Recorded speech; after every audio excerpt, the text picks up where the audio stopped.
दोस्तों, जो उम्मीदवार यदि आपके गांव का विकास नहीं करा पाया तो इसका मतलब सीधा सीधा यह है कि वो उम्मीदवार सिर्फ अपने विकास करने के लिए ही बना था।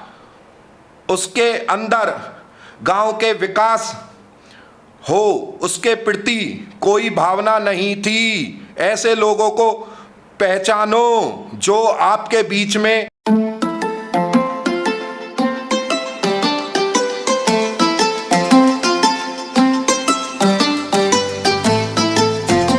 नमस्कार दोस्तों, आप देख रहे हैं उज्ज्वल 24 न्यूज़ और आज हमारे साथ फिर से जुड़ चुके हैं देव चौधरी भारतीय जी। और आज देखते हैं वो कौन सा आम जनता का खास मुद्दा आपके और हमारे बीच उठाने वाले हैं। देव चौधरी भारतीय जी, आपका बहुत बहुत स्वागत है हमारे चैनल पर। बहुत बहुत धन्यवाद राहुल जी का। नमस्कार साथियों, जय हिंद जय भारत।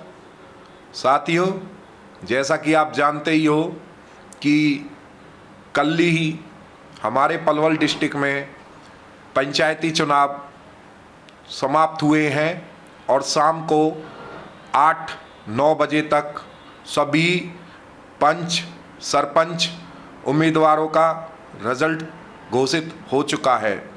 तो हमने देखा है कि कुछ लोग चुनाव जीते हैं, कुछ उम्मीदवार चुनाव में सफल नहीं हो पाए।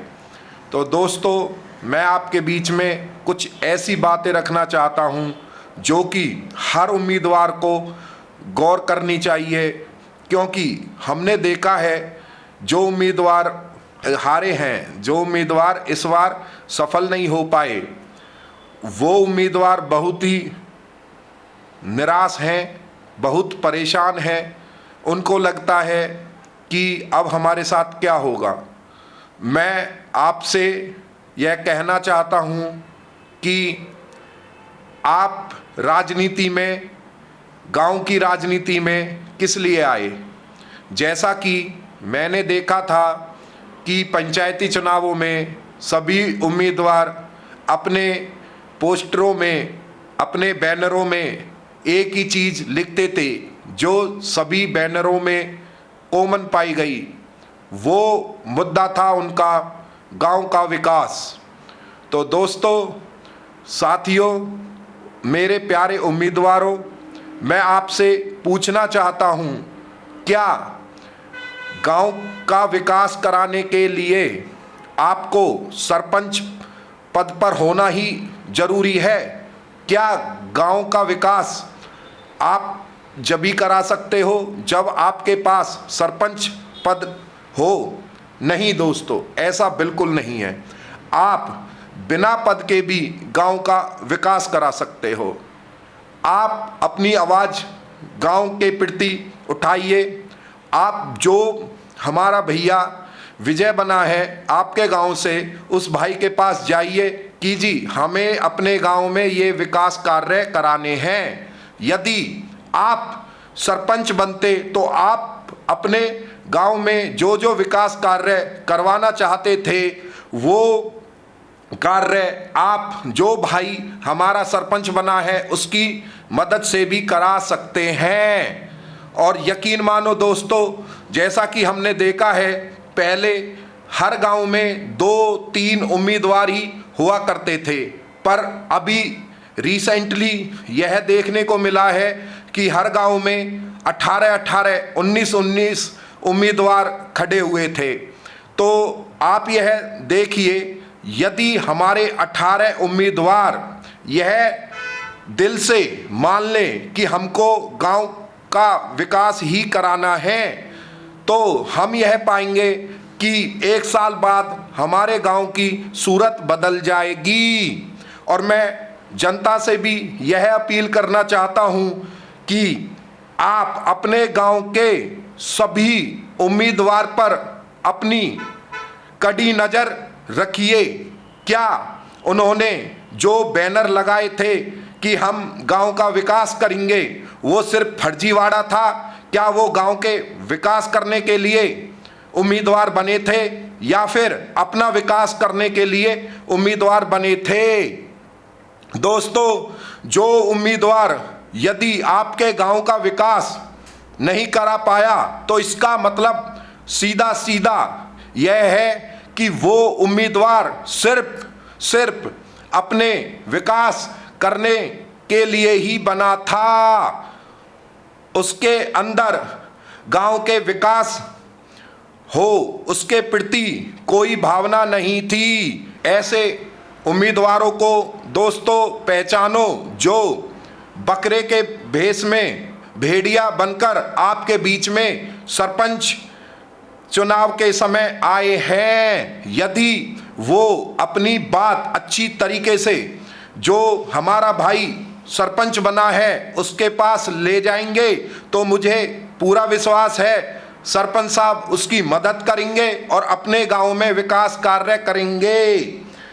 दोस्तों, जो यह चुनाव कल समापन हुआ है, इस चुनाव के द्वारा हमारी गांव की जनता ने जो जीता हुआ सरपंच है उसको 1826 दिन दिए हैं कार्य कराने के लिए।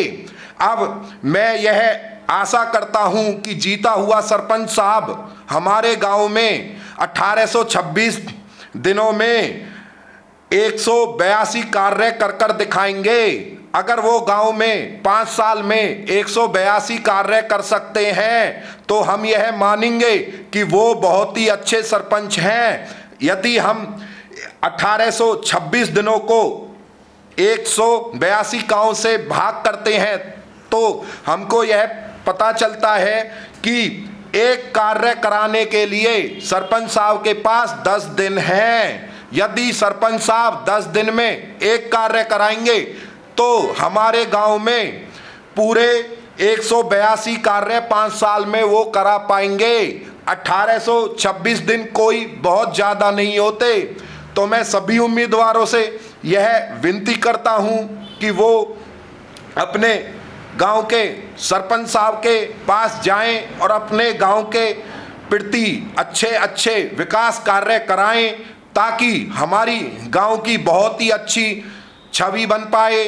और यकीन मानो दोस्तों, और अगर ऐसा आप कर पाए तो हम बहुत ही अच्छा भारतवर्ष देख पाएंगे। और आपको मैं जो हमारे उम्मीदवार सफल नहीं हो पाए उनसे एक बात पूछना चाहता हूं। मान लो इस बार बस्ती माता ने आपको विजय नहीं बनाया तो आप मेरे को यह बात बताइए कि यदि हम भगवान की पूजा करते हैं और भगवान हमको फल नहीं देता तो क्या हम भगवान की पूजा करना छोड़ दें? अरे मेरे प्यारे उम्मीदवारों, अभी तो सिर्फ 1825 दिन बाद जो आपके जीवन में कल घटित हुआ है वो फिर से 1827वें दिन फिर वही प्रक्रिया आएगी। तो इसलिए मेरे प्यारे उम्मीदवारों, जैसा हम भगवान की पूजा करना नहीं छोड़ते, इसी प्रकार मेरा यह विश्वास है आप मेरी इस वीडियो सुनने के बाद भी उसी प्रकार गांव में विकास कार्य करवाते रहेंगे। और आशा करता हूं यदि आप इसी प्रकार हमारे बने हुए सरपंच साहब के साथ खड़े रहेंगे तो हमारे गांव की दशा बदल जाएगी और अच्छा लगेगा। साथ ही साथ मैं अपने सभी प्रिय उम्मीदवारों से यह कहना चाहूँगा कि जो भी कार्य वो अपने कराएं गांव में, उसके भी प्रचार, उसके भी बैनर उसी प्रकार लगाएं जैसे कि उन्होंने अपनी उम्मीदवारी के पर्चे हर कोने हर घर में चिपकाए थे, जिससे लोगों को यह पता चले कि हमारा यह उम्मीदवार हमारे गांव के बारे में इतनी सोचता है। इन्हीं शब्दों के साथ आपका बहुत बहुत धन्यवाद। जय हिंद, जय भारत। तो आज आपने सुना देव चौधरी भारती जी ने कैसे आम जनता का खास मुद्दा आपके और हमारे बीच उठाया और आप तक अपनी बात पहुंचाई। मैं आशा करता हूं कि आपको देव चौधरी भारती जी की बात बहुत अच्छी लगी होगी। अगर आप भी अपना कोई आम जनता का खास मुद्दा लोगों तक पहुंचाना चाहते हैं तो हमारे चैनल के माध्यम से आप पहुंचा सकते हैं। अगर आपको हमारी ये वीडियो अच्छी लगे तो हमारी वीडियो को आप लाइक करें, हमारे चैनल को सब्सक्राइब करें और अगर हमसे कोई आप कांटेक्ट करना चाहते हैं तो उसके लिए आपको हमारा फ़ोन नंबर डिस्क्रिप्शन के अंदर मिल जाएगा। मिलते हैं आने वाली वीडियो में, तब तक के लिए जय हिंद जय भारत।